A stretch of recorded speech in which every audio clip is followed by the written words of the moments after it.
Student, मैं हूं काशिफ अहमद और आप देख रहे हैं हमारा प्यारा सा यूट्यूब का चैनल मिस्टर किम मास्टरमाइंड ट्रिक्स। तो स्टूडेंट, आज हम पढ़ेंगे क्लास फर्स्ट ईयर फिजिक्स का topic convention for indicating SI units. आज का हमारा टॉपिक अब स्टडी जो है ये बहुत ज़्यादा इंपॉर्टेंट है कंप्यूटेटिव एग्जाम वाइज भी और हमारे अपने लिए भी, क्योंकि इसमें से बहुत से इंपॉर्टेंट एमसीक्यूज भी आते हैं और ज़्यादातर स्टूडेंट जो है इसको रेटिफाई करते हैं, फिर इसको बाद में वो एमसीक्यूज नहीं आती। इसके जो डिफरेंट रूल्स है, इसके एक एक रूल्स पे में एमसीक्यूज आ चुका है। तो आज हम इसके एक एक रूल्स को पढ़ेंगे और फिर इस पे स्पेशल एमसीक्यूज भी सॉल्व करेंगे। तो स्टार्ट करते हैं अपना topic convention for indicating SI units. तो student, convention for indicating SI unit में हमारे पास सबसे पहला वाला रूल है full name of the unit does not begin with a capital letter. हमारे पास जितने भी साइंटिस्ट का नेम्स है, जब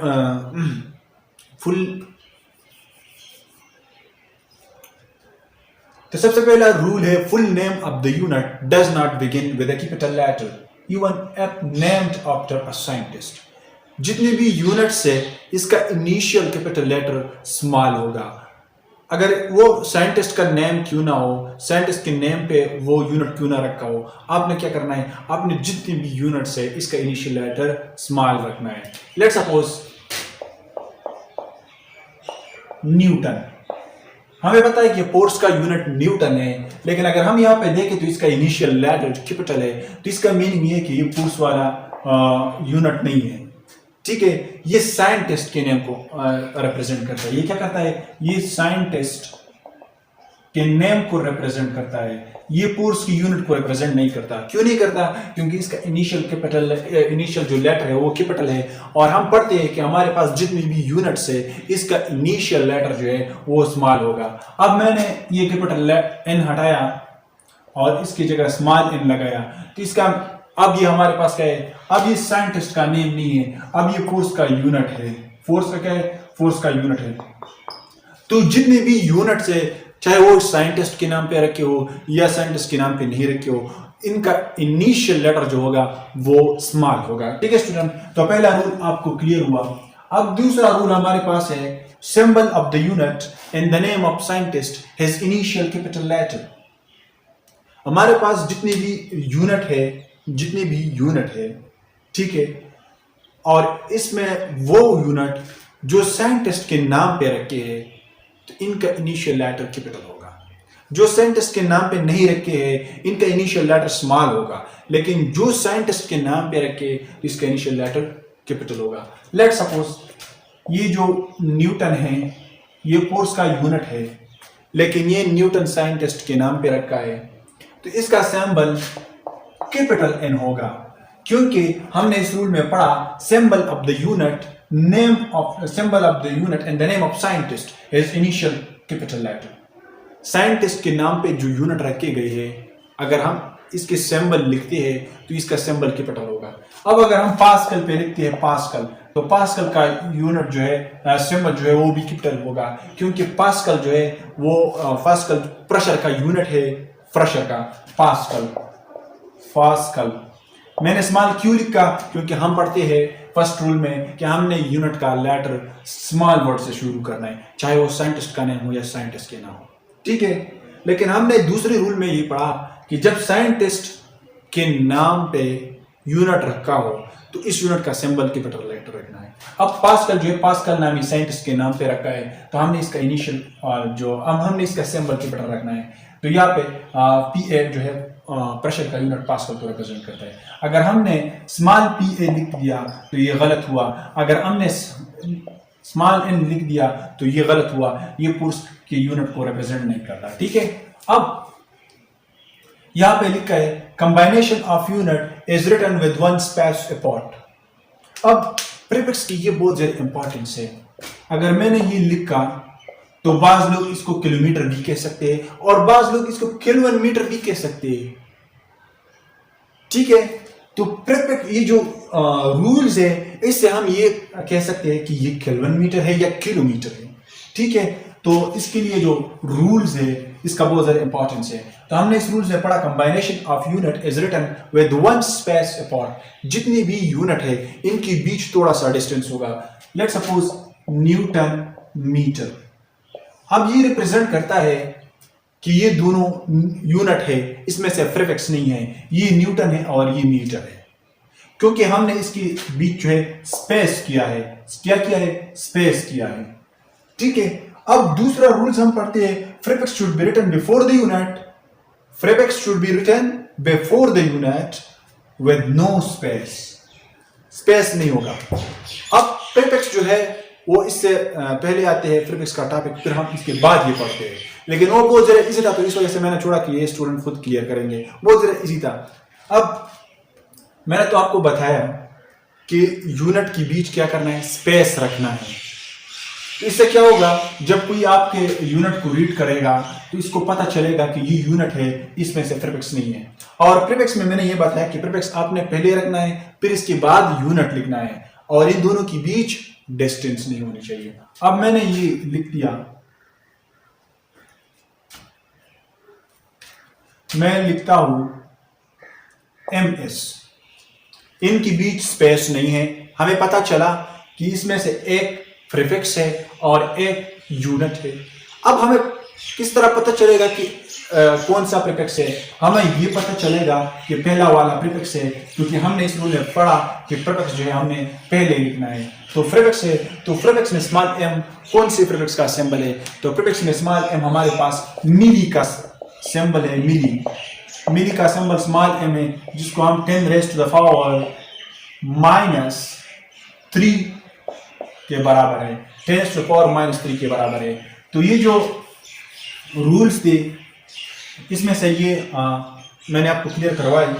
अब यह पे लिखा है कि compound prefix are not allowed, जितनी भी कंपाउंड प्रीफिक्स है वो अलाउड नहीं है। लेट सपोज पिको फेराड, ये हम ऐसा नहीं लिख सकते, क्योंकि कंपाउंड प्रीफिक्स जो है वो अलाउड नहीं है, कंपाउंड प्रीफिक्स अलाउड नहीं है। लेट सपोज ये लिखा माइक्रो फेराड, तो ये क्या करना है, हमने इन दोनों को एक जो है एक प्रीफिक्स से रिप्लेस करना है, तो हम इसकी जगह पिको फेराड लिखेंगे। ठीक है, पिको फेराड क्यों लिखा?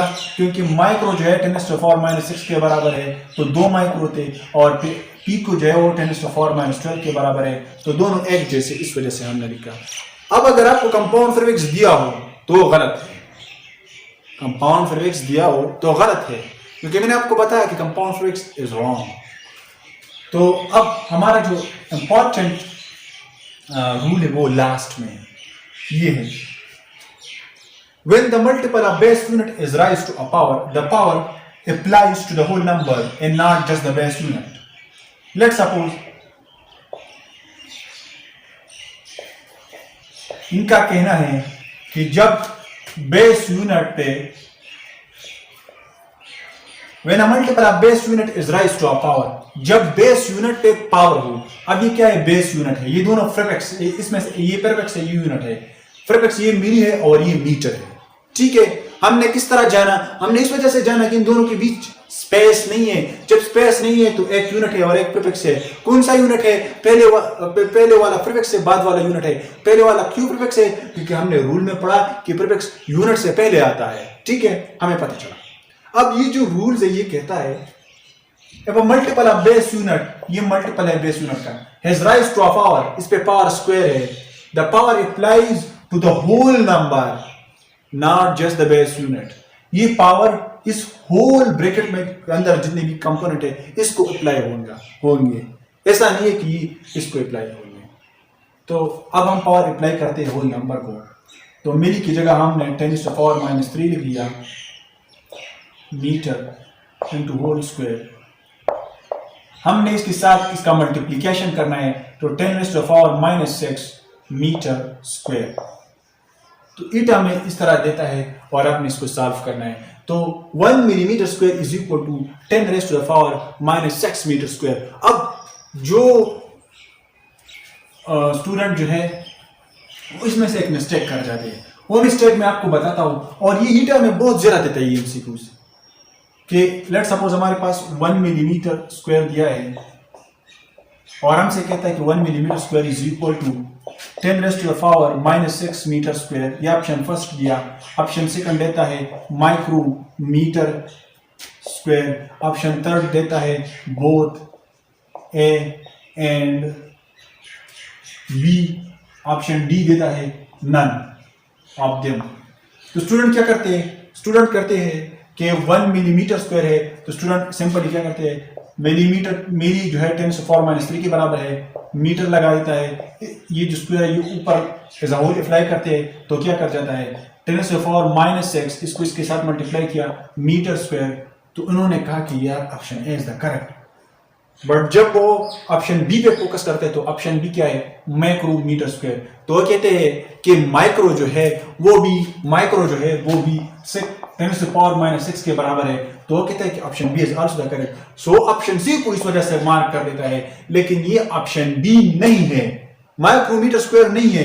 क्यों माइक्रोमीटर स्क्वायर नहीं है, रीजन मैं आपको देता हूं। माइक्रोमीटर स्क्वायर पे आपने इस रूल को अप्लाई करना है माइक्रोमीटर स्क्वायर पे, तो आपके पास आ जाता है 10⁻⁻⁶ into metre into whole square. तो ये आ जाता है, इसके साथ मल्टीप्लाई करो 10⁻⁻12 मीटर स्क्वायर।